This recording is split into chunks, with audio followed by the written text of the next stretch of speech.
Komisch, du hast genau solche Flügel wie ich. Bist du vielleicht auch eine Biene? Na, du bist wohl noch nicht weit rumgekommen, sonst wüsstest du, dass ich eine Fliege bin. Eine Fliege? Und Fliegen haben genau solche Flügel wie wir? Dann sammelst du wahrscheinlich auch Honig. Sag mal, du willst mich wohl auf den Arm nehmen. Wie? Sehe ich so aus, als würde ich Honig sammeln? War ja nur eine Frage. Was isst du denn? Was ich esse alles, was ich finden kann. Aber wenn wir schon miteinander reden, kann ich mich ja auch vorstellen. Ich bin die Stubenfliege Puck. Aha. Und ich bin die Maya. Aha, eine Maya bist du. Habe ich noch nie gehört. Ich nehme an, sowas Ähnliches wie eine Gallwespe, ja? Was? Eine Gallwespe? Naja, auf den ersten Blick hätte ich ja auch gedacht, dass du eine Biene bist. Aber dafür bist du doch ein bisschen sehr klein geraten. Du frecher Kerl, du! Ich bin eine ganz echte Honigbiene und das werde ich dir gleich beweisen, mein Lieber!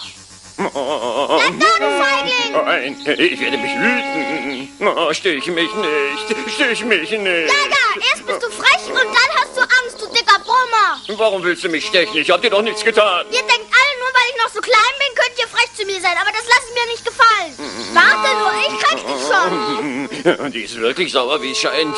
Oh, lass mich. Ich hab keinen Stachel, ich kann mich nicht wehren. Aber eine große Klappe hast du, dafür verpasse ich dir Na eins. gut, es tut mir leid. Ich entschuldige mich.